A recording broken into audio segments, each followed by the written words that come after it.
to Ladies Talking Leafs. I'm Chris. And I'm Syl. And welcome to Season 4, Episode number 4. We're going to start off the show today congratulating the 2022 Hockey Hall of Fame inductees. So our listeners probably know if you watched it last night. It's Roberto Luongo, Danielle and Henrik Sedin, and our lovely favorite person, Daniel Alfredsson from the Ottawa Senators, all well deserving of the honor. Yes, and also in the 2022 class of inductees was Herb Carnegie, who's considered the first Black hockey star and considered by many to be the best Black hockey player to never play in the NHL. And also Riikka Salonen, one of the most decorated players in the history of women's international hockey, played for Team Finland. Yeah, she's the third Finnish player in the Hockey Hall of Fame. Jari Kurri and Teemu Selanne are the two other players. And yeah, it's I was kind of surprised that she didn't make it. It kind of reminded me of what Mats does, but didn't make it to the induction ceremony last night. But it's impressive to finally get a woman from a European country to be acknowledged. And from what Cheryl Pounder on TSN had a really good interview with her, and it sounded like she's a really great player when she did play. And Herb Carnegie, I watched a program a while ago, and they said that I believe it was Jean Beliveau that actually was really impressed with Herb Carnegie back when he played as well, and he really was one that was pushing for him to actually be in the NHL, but it never happened. And but yeah, it was great to see the family there to accept on his behalf. So that was really definitely nice. Worthy of the honor for sure. Yeah, and another honor that happened last week, in this case for the Leafs. The Leafs honored Borje Salming on Saturday night as well as Friday night at the Hockey Hall of Fame game. But on Saturday night, it was just for him and his family versus the Canucks. The Leafs were playing the Canucks that night, and just I don't know. It was he's a member of the Hockey Hall of Fame, and he announced. Obviously, most of the fans there probably realize that this summer he announced that he's battling ALS. So it was quite the emotional night. And yeah, a couple of memories I have just of Salming. One of them, I guess, when I went to games as a kid at Maple Leaf Gardens, there was always someone it was always in the third period, and it was always when there was like a quiet time in the crowd. And obviously the Gardens wasn't very loud, let's just say. It's the same as Scotiabank Arena today, but it wasn't like crazy loud during the regular season. And but there was always some person that yelled out BJ in the third period, and he'd yell out BJ. There's my impression of that person, but he was yelling because the whole rink could hear this person, and we all knew he obviously whoever it was, their favorite player was Borje Salming. And we knew that just by him saying BJ. So that's one memory. And then of course the other memory was just of him playing and just the smooth skater that he was. And a couple of times I don't know the teams or anything. I was too young, but I remember seeing him go end to end basically. And that's what score. I was just going to mention too. Yeah. Mm-hmm. Yeah. So those are couple of things, but it was pretty emotional night, and we got. If you haven't checked it out on our YouTube, we did take some video there, so you can check out that and get the perspective from actually being in the crowd that night. Mm-hmm. Yeah. Yes, just to point out, he is the Leafs' all-time points leader for defensemen, and of course, he was a trailblazer for Swedish and European players to play in the NHL. It was a very emotional night, and of course, we did need the Kleenex, that's for sure. Yeah. And it was just when Nylander and it was Oliver Ekman-Larsson, I think it was, for Vancouver, they both gave him a hug and that was one thing that we also talked about. Syl, remember when we were mentioning, Syl actually asked me about the Matt Sundin and his reaction to, I guess this was on the Friday night. And it just seemed that, I guess, Salming was gesturing to Sundin to, I don't know whether he wanted like a little bit of a hug or something sort of thing. And Sundin was just there, stone face sort of, but I don't know. He just didn't show any emotion. And I didn't like that part of it, but yeah.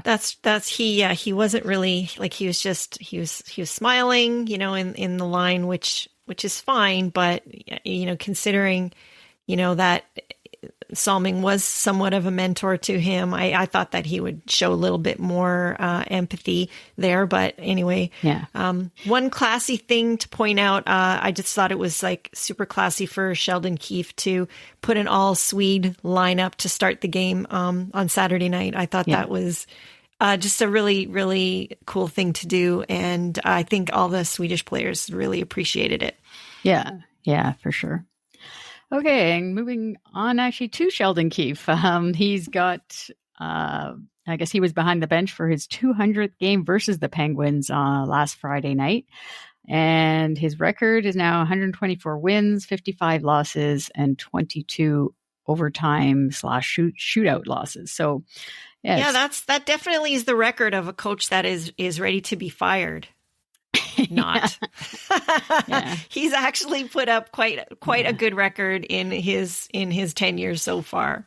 Yeah. And then also, I guess, just congratulations to, we're watching the Leafs and Penguins right now, once again, because we're recording this on Tuesday night. But congrats to our captain, John Tavares, on scoring his 400th goal tonight versus the Penguins.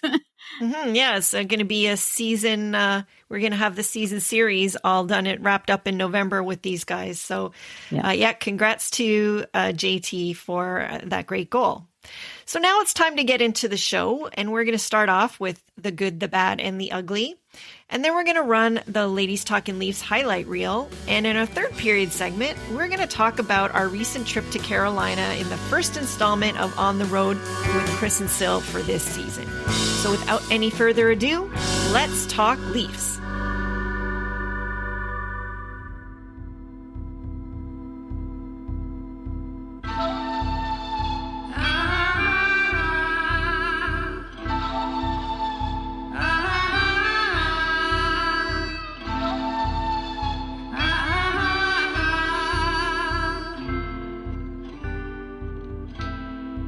Good, the bad, the ugly. Okay, so it's getting a little bit easier, I guess, to pick some good the last couple of weeks anyway. So my good is Mitch Marner. And it's a lot of people I find are kind of like 50-50 with him lately. But I mean, tonight he scored a nice goal on the second goal here versus the Penguins. But in the last 10 games, he has 3 goals, 10 assists. And he's got a 10-game point streak going after tonight too. So that to me is pretty good. I don't know what much more you can ask. The only thing I guess is the fact that, well, now I guess Marner is not playing with Matthews anymore. So everyone's making a big deal of that, but he seems to be having the last couple of games anyways, being with Tavares. He's getting that chemistry going again. But, I don't know. What do you think about the whole Matthews Marner thing and whether or not to be split? And honestly, I foresee that they'll be together again at some point. Like it. Yeah. Basically, they needed to shake things up a little bit to get a little bit more balance out of this team right now. And that means that you basically use your best players where you need to use them in the moment. And that means that down the road, they eventually could be put together again. So right now, they kind of needed to do this. I think that is, it's smart to do it, because when you basically are doing the same thing, you're in the same position with the same people all the time, maybe your brain is not firing the way, it could. You're kind of in a bit of a rut of, I don't know, complacency or whatever it is. It's just you're doing things by rote instead of, doing something different.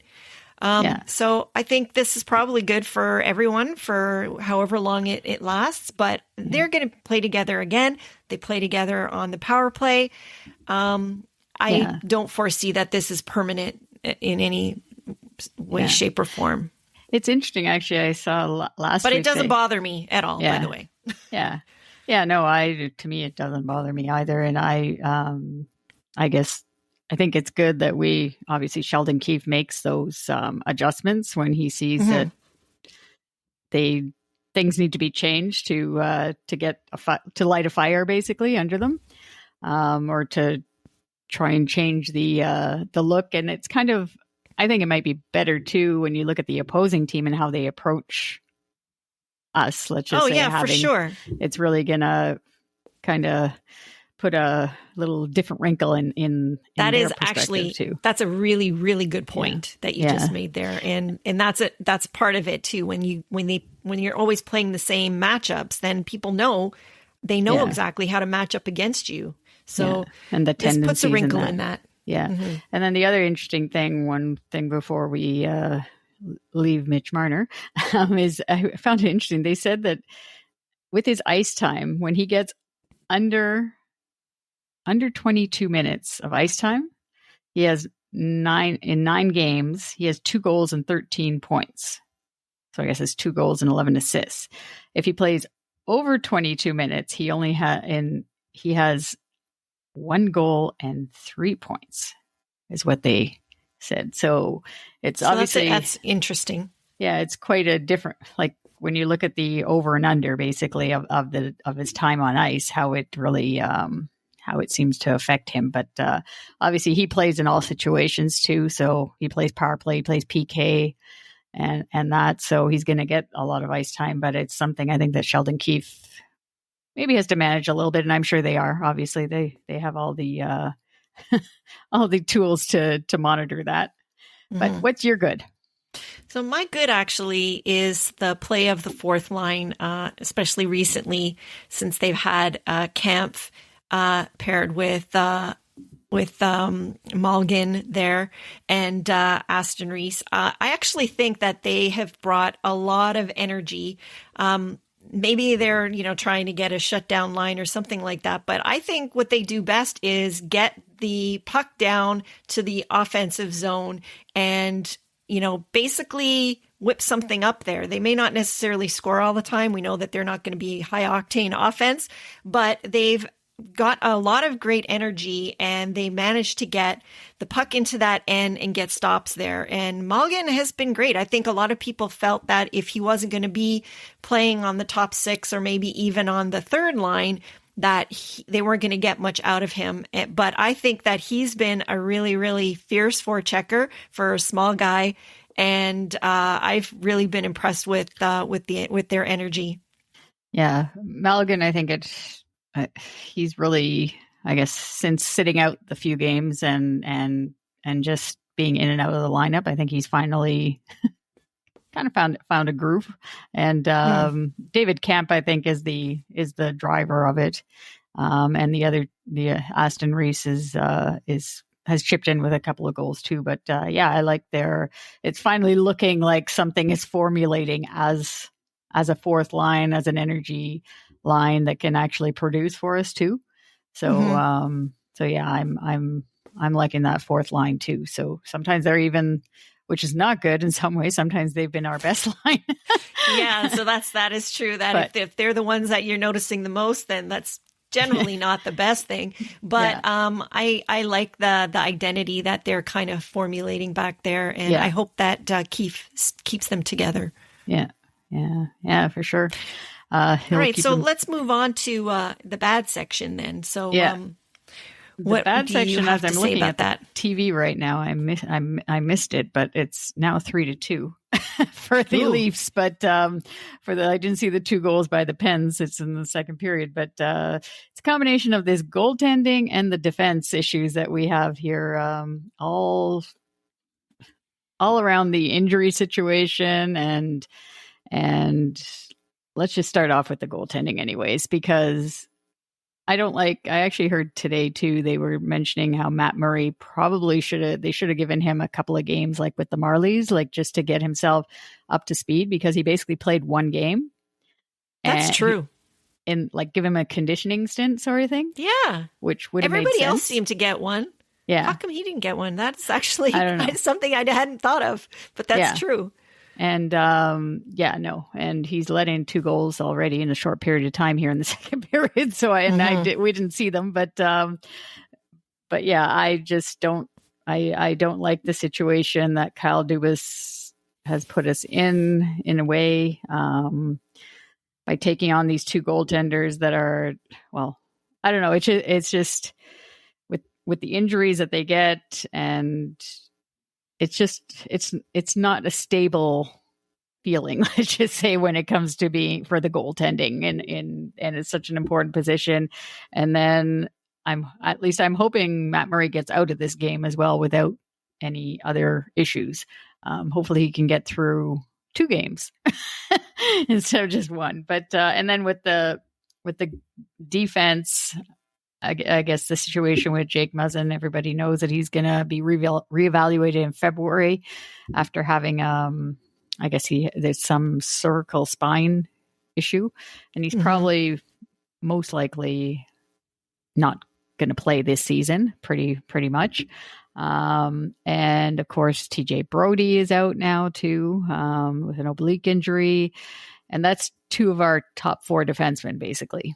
So as to, I don't know, Kyle Dubas tries to put and speaking to the media yesterday, tries to put a positive spin on it, I guess. And he's like, it is early in the season still. I don't expect them to go like say, oh, we got to make this massive trade right now. And there's no one to trade anyways. Like there's no one to make a deal to replace a top 4 defenseman like the way we would need at the moment. But yeah, I'm just not liking the situation right now on the back end, going back from the defense to the goaltending.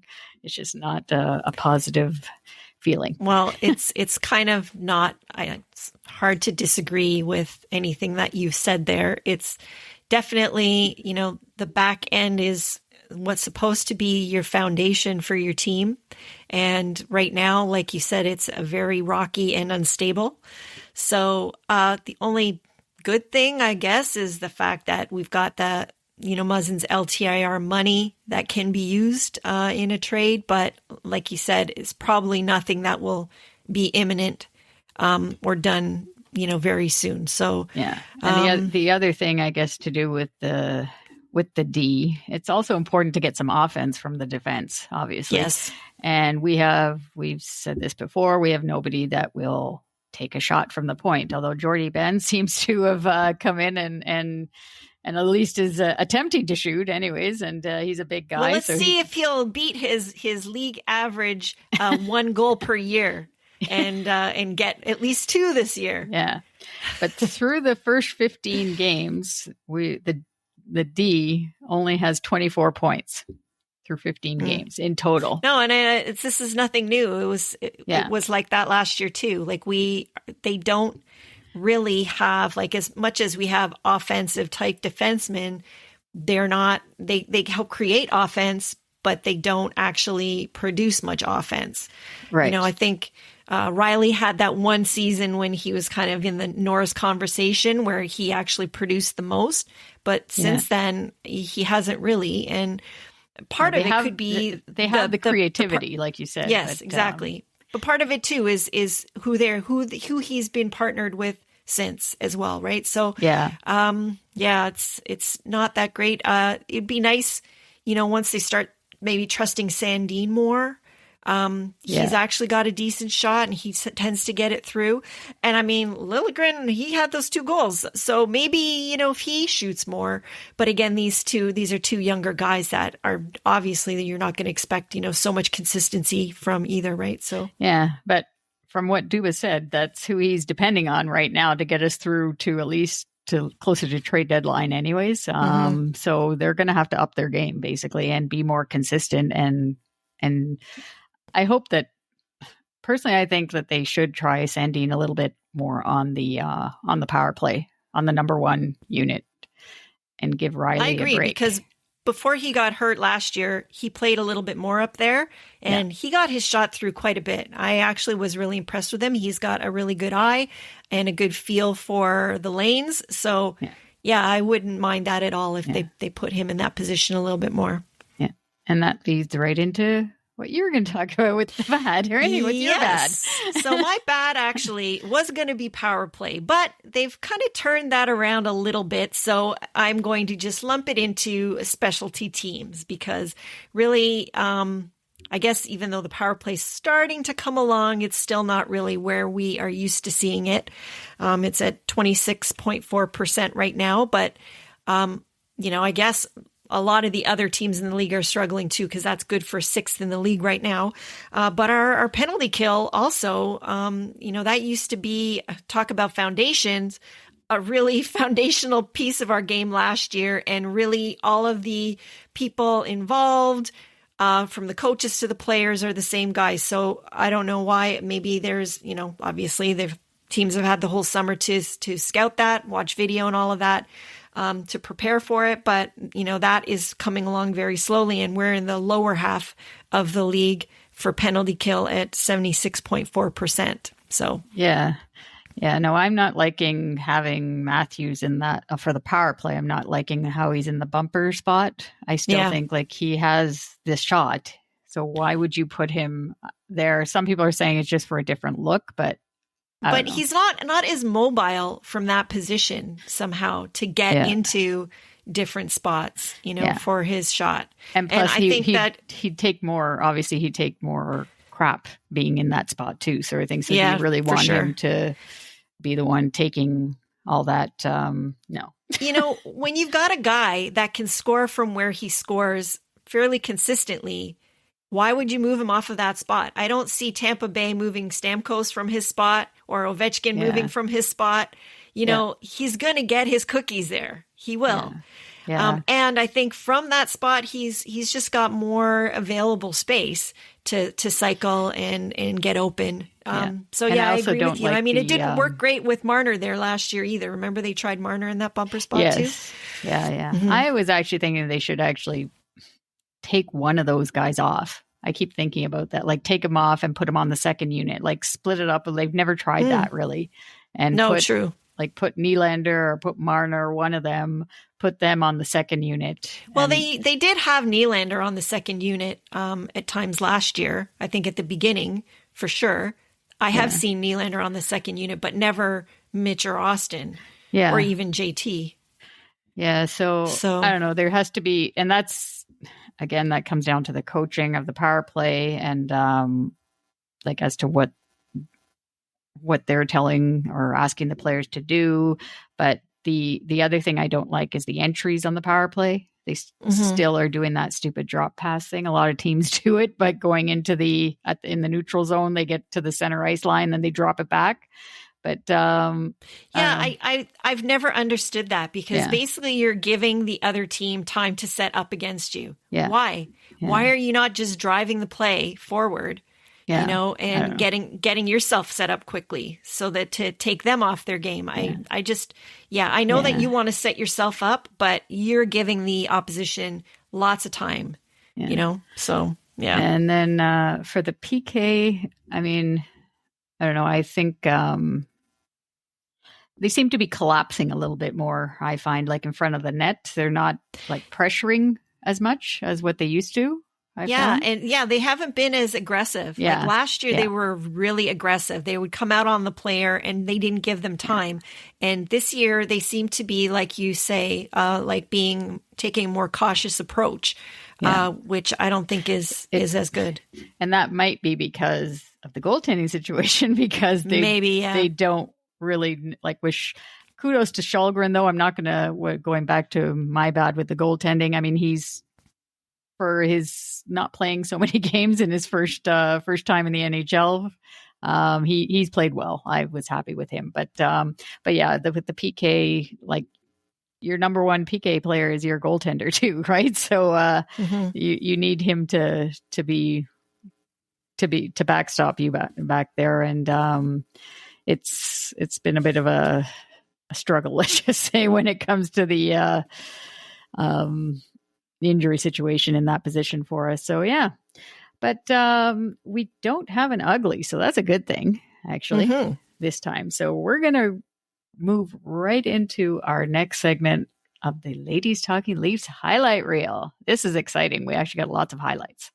So let's roll it. So starting with our number 3, it's Willie Nylander. A great solo effort by Willie. He had to be on the ice for almost a minute, maybe more, but he managed to take it from the defensive zone to the other end and get it past Freddie Anderson in our game against the Hurricanes. Yeah. It was an amazing individual effort. Yeah, he was on the ice for quite a while there, and we were there, so that's how we were quite impressed with it. Actually, he scored on our end too, and we were at the end with Freddie Anderson for that goal, and I liked it that Willie gave that extra effort to get it past Freddie Anderson, although it was kind of soft on Freddie's part, but I think Freddie misses us.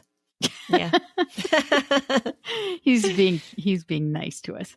All right. So number two is Mitch Marner. His goal versus Vegas, vintage Mitch Marner. And he dipsy doodled with the puck and got it past 3 Vegas players before getting the shot off to score on Vegas goaltender Logan Thompson. Yeah, that was a good one. And even actually tonight, I think might be better, mind you, because he took it across the front of the net on Kristen Jarry. But yeah, no, Mitch and he's been scoring in tight, which is like not his usual. So it's good to see him going to, I guess, those so-called dirty areas as well, and he got getting his goals last year. I think he got over 30 goals. I know last year, so hopefully this is the start of something now that he got another one tonight. So and this may be starting earlier than that last year, which I think he really didn't start to play at a higher clip until January. So if he's starting now, that could be pretty was good. Injured. Yeah. Mm-hmm. And the COVID situation and all of that as well. Yeah. All right. So our number 1 is Captain John Tavares taking the top spot with his insane goal versus the Flyers, going down the wing, past a Flyers player, and then cutting in tight on the goalie and scoring a beauty. And that was a big game for him as well. So, that was a beautiful goal. Yeah. Yeah. That's still on the TSN. They do this voting thing where you vote. I don't know if it's bar down, but I don't know if he won tonight, because they basically have like a competition between plays. So his play of the goal was the one, and he goes against other plays, and he's got I think it's 9 days now that he's got it down. So he's still on top. That goal encapsulates how he's looked this season. We've talked about it before. He is looking spry and fast and just like a different player than he has in the past 2 seasons. So that is just the epitome of it. Yeah. He's to me, he's looking more like the way a captain should be. I don't know. Or he's playing especially in that game for sure. Yes. Because he had a hat trick that night too. So that was like a great night for him. A night that is a turn things around for the team night. And look, things has been going pretty well since then. So yeah, that's right. Yeah. I think that's another. You're just full of great points today. All of these insights that you have, I'm like so impressed. All right, so I gotta stay awake still. Another highlight that deserves an honorable mention for this episode was our road trip to Carolina, which Chris just mentioned. So we're going to talk about it and tell you all the details in our third period segment. Oh yeah, this is very exciting. Actually, we're gonna tell you guys all about this. It's a great place to visit, Carolina or Raleigh, and Raleigh or Raleigh. I don't know how to pronounce it, but on the road with Chris and Syl. Here we are again. We're excited to be able to travel again and watch our Leafs. And if you follow us on social media, you would have seen some of our photos and videos from our trip, which, by the looks of it, most people have enjoyed watching us and our little travels there. So it was really fun. We're going to be posting more of our video and photos on our Ko-fi page. So if you aren't following us there, please be sure to do so. You can go to kofi.com/LTL1917. It's ko-fi.com. ko-fi.com/LTL1917 and follow us and check out our photo gallery there. And while visiting our Ko-fi page, please consider buying us a coffee. Any donation goes towards helping us produce the show and making it even better for you. And there is also our YouTube channel, and we've been posting some of our videos from the trip there as well. And also video from games that we've attended at Scotiabank Arena. So be sure to subscribe to our Ladies Talking Leafs YouTube channel. Handle is at LTL1917 as well. Yeah, so let's get into some trip tips here for our trip to Carolina. The first thing, actually, with the flights, it is nice to have a direct flight, but we actually traveled with United Airlines via Washington going there and Newark coming back. So, and it went pretty well. So, with the connecting flights. So if you want to save some money, it takes a little bit longer, obviously, to get there. But if you want to save some money, do that sort of route too. So, because things are not as affordable as they used to be. We all know that. Yeah. And the other thing about the flying, there have been a lot of delays and cancellations and things like that. We found it pretty seamless going through customs and everything. Like we didn't have too many crazy lineups. We did have a delay, but that was due to weather, so nothing that could be done about that. But if you get some of the customs app, I think it's the MPC app, which is the American one, and the ArriveCan app for Canada, you can get through a lot quicker, and it's definitely worthwhile doing that. Yeah. All right. So as far as the hotel goes, there's lots of options actually in Carolina for that. But there was also a lot of booked up hotels too. So yes. We initially looked at a hotel that was like much, much closer to the arena, but we opted to stay a little bit farther out by the Crabtree Valley Mall. And we stayed at the Courtyard by Marriott, Crabtree Valley. And it turned out to be actually a really good spot to stay. So first of all, we want to give a shout out to Angelina, who was one of the people that was there and served us at the front desk. She was such a joy and so helpful and provided us very, very lovely service. So we really, really appreciate that. And as far as the location, especially if you're like us and you didn't opt to have a car, this is one of the best spots to stay because you can actually walk to some places from there, and the mall is like right there. So, definitely, that's one of the things that we found is that, if you're going to go to Raleigh, definitely the rental car is worth your while, especially if you're going to stay there a few extra days and you want to do some things, because literally everybody drives there. Yeah. Is nary a bus to be found even. And it's like highway central around in and around there. So definitely a car is a must if you want to get out and see some other things like museums and stuff like that. But being by the mall was really handy. And of course we did spend some time there, good restaurants there. And so that was really good. Yeah, that's the hotel was clean, which is good, and they had a nice little restaurant in there, which was good as well. But and then the mall, like Sylvia said, was something that was a bonus. Whereas if you go out by PNC Arena, there's basically not much out there to do. No, so that's why we because the original choice was to stay by the arena, but then everything was sold out. So we kind of lucked out by having this Courtyard by Marriott being available, and at least have the mall there to actually do something, since we didn't rent a car. But and I guess we did take a lot of Ubers, I should say.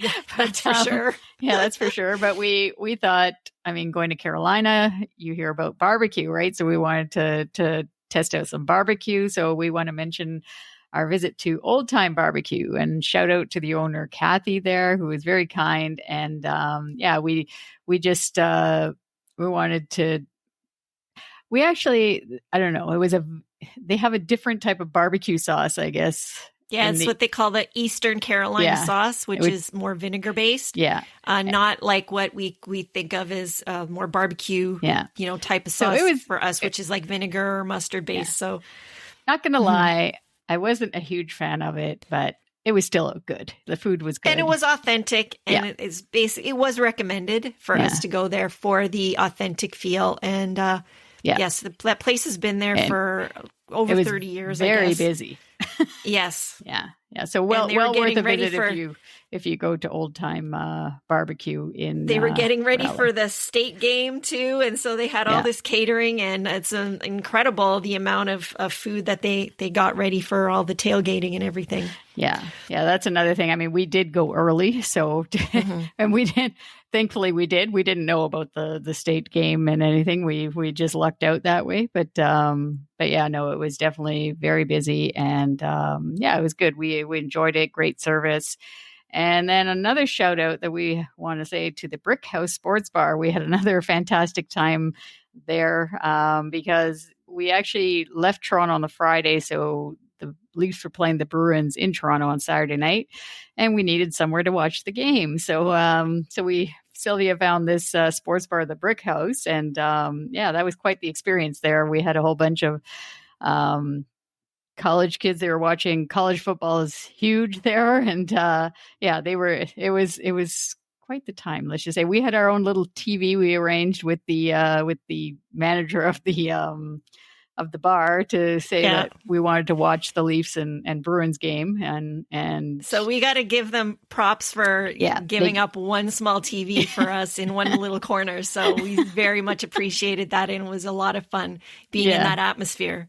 Yeah. Mm-hmm. Yeah. And what was their little, do you remember what was that chant that they had? Oh, it was just basically whenever, it was the NC State game that we were talking about before, and whenever they were close to scoring or scoring, they would just yell, "Wolf, pack, wolf, pack." So of course we joined in with that as well. And and it was lots of fun. Yeah. And that's why there's a couple of photos that I think we'll be posting them anyways. There is a photo with us with a wolf in front of the bar. They have a couple of wolf statues in the front of the bar, and so we took a photo with that. So it's fun. It's a different atmosphere, and we enjoyed it. And of course, the Leafs won that night too. They won back-to-back, Bruins and the Hurricanes. So that's quite the accomplishment, and it made our weekend, that's for sure, even better. Mm-hmm. Yeah. All right. So now let's get to game day, our game day experience. So basically we got ready to go, and we decided we were going to sample food there so we could report back on that.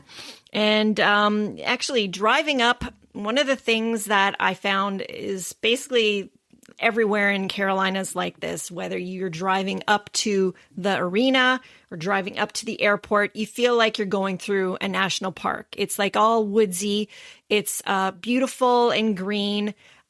It smells incredible. Like the minute you walk outside, it's just this wafting cedar smell. It's just, I don't know, just smells so good. And it's a beautiful drive leading into the arena area. Yeah. But basically once you're there, it's basically parking lots, and it's pretty, and it's nice for tailgating because everybody gets there early. We got there, I don't know, around 3:00 because it was a 5:00 game. Yeah. And so everybody was out there already making barbecue. And so you got smells of, cooking and everything.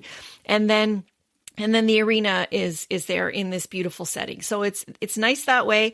Another Leaf fan that we met there described it kind of like Ottawa, but prettier. And it's sort of like that. Yeah. It's in a nicer surroundings, but really it's out there sort of kind of in the middle of nowhere, nothing really else around.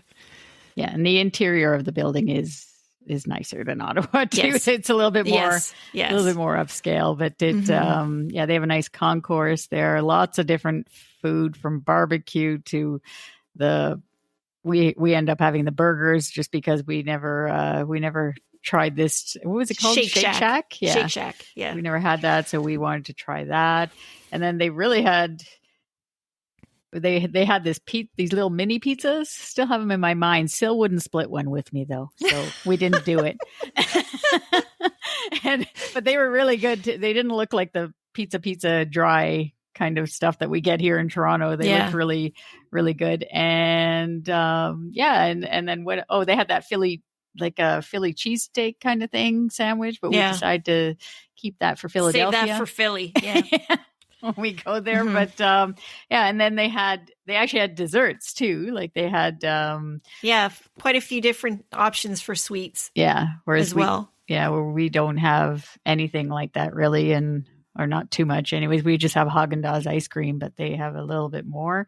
And a couple of things that we want to note actually, of the little chant, just like in Nashville, how they have, like, they say thank you Bob to their announcer for announcing the penalty or whatever he's announcing. Here in Carolina, they actually, when the opposing team gets a penalty, they actually yell out, "Cheaters never win." So we did the same thing. When Carolina got a penalty, we yelled it out. "Cheaters never win." And we got some laughs in our area for that. Yeah.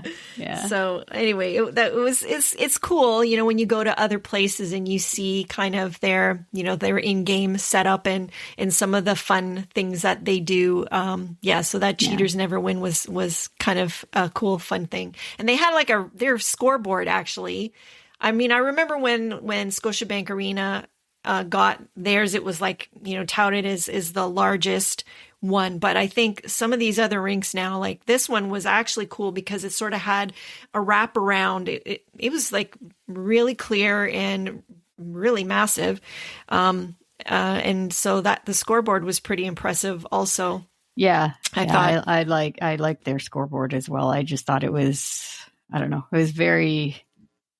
I guess it connected all around on all four sides. Yeah, it was rounded. So every side sort of kind of met. There was no gaps or anything like that. No gaps or anything. But the other funny thing actually, that at the end of the game, we were taking some pictures, and I asked one of the attendants there where their Stanley Cup banner was, because I wanted to take a picture of it, right? Because we're hockey fans and we like to see what, that's obviously the ultimate prize in hockey. So when a team wins, you want to check out what they have. And the lady at first said that she thought that the banner was burned in a fire. Yeah. And I was like, we're like, what? We're like, and then she stopped. She's like, actually, no, there it is. She pointed it out. And then she said, but the original banner actually did catch fire somehow. There was some accident, and so they had to make a new banner, and they did put it up there. So anyways, it's not the original banner, but I took a photo of it anyways.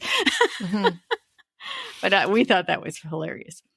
And the last thing that I want to mention is whenever we watch, Carolina home games, you could tell that there's a lot of energy in the crowd. And I would say that they did not disappoint while we were there. There was a lot of energy. The fans were really into it. And it was packed. It was an early game, 5:00, and the place was packed. A lot of kids. So we were really impressed with the fans and their knowledge, their energy. Definitely it was a fun time. Yeah, and we were really treated nicely there. Yeah, the top part of the building, the upper bowl or whatever, was, from what we saw from our angle, all the seats were full. So it's definitely a great fan base that they got going there. So so we've wanted to go there for a while, and I think that we're glad we did, and highly recommend the trip. Yeah. So again, visit our Ko-fi page and our YouTube channel to see all of our videos and photos from our trip to Raleigh and with the Leafs. And let us know your feedback, what you think. If you have any questions, send us a DM, and we'll try and answer. And it's definitely great to be back on the road with our Leafs, and they won, which makes this installment of On the Road with Chris and Syl even better. Yeah, it was a great road trip, and hopefully we'll get to do another one towards the end of the year, or we might save it for the playoffs maybe. So we'll see. But it was a lot of fun. It was great to be able to travel again. So But now the Leafs, it's coming up for the Leafs. It's another busy couple of weeks, and hopefully Matt Murray will survive. He is still surviving here, I see, through the second period of this Leafs-Penguins game. And who knows, maybe Samsonov might be back playing as well because his knee injury, I don't know, he's practicing, but it doesn't seem to be as serious, thankfully, as what they thought. So they're playing the Pens right now, and then we actually play all of our games versus the Penguins in November, which Syl mentioned earlier, and we won't see them again this season after the game on November 26th. So we also play in the next couple of weeks. We play the New Jersey Devils a couple of times, which will be interesting to see the Devils as they are on fire. That's for sure. A 9-game winning streak going into Sunday. I don't know if they played last night. I'm not sure. But yeah, they're really playing well right now. And then next Saturday, we get our first look at the Buffalo Sabres. And then on the Monday, we play the Islanders and have a couple of road games versus Minnesota and Detroit. Yeah. I mean, I think that really it's the Devils I'm mostly interested in that game. With the Sabres, they have Tage Thompson. He's doing pretty good with the he's on fire as a. But they seem to have they fizzled. They started really hot, and then they've kind of fizzled out a little bit, which sort of was kind of what they did last year as well. So we'll see with that. Yeah, and then the road games with Minnesota is always a tough game anyways for us. It seems like they're obviously normally they're pretty low scoring and defensive minded game. So, and then the Red Wings, of course, we've been to, what's their arena called again? Little Caesars Arena. We've been there. Yeah. That was our last trip before the pandemic hit. But, we'll see the Red Wings and what they got. I think Tyler Bertuzzi, he just came back, or he's coming back tonight. He's been injured for a little bit, so that should help them in their lineup. So, yeah, I think it's going to be another busy couple of weeks. It'll be hopefully interesting to see how we get through all these injuries with the goaltending situation. And and it's going to be going into American Thanksgiving. So that's really the point where you kind of know, they always say, if you're in the playoffs or for the playoff situation, depending on your points and your positioning, that's the time to know that your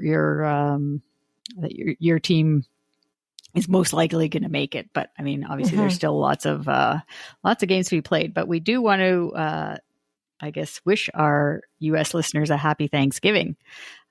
That's coming up next week. And be sure to follow us on social media, Twitter, Instagram, Facebook. Our handle is at LTL1917. And a reminder to be sure to leave us a rating or review. Leave us 5 stars. How's that? and just let us know what you think of the show. It's easy on Apple and Spotify, and it's important for our show to get exposure as a source for Leaf content. And we thank you for taking the time.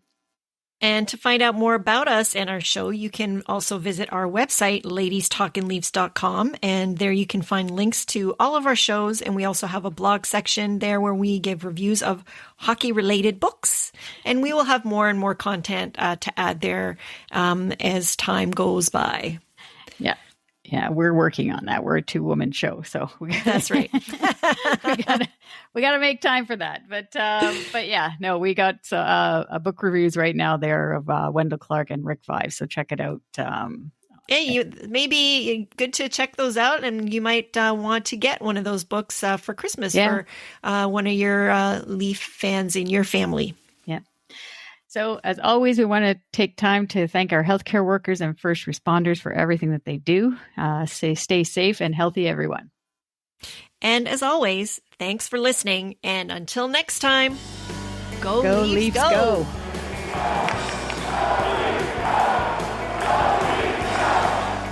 Do you believe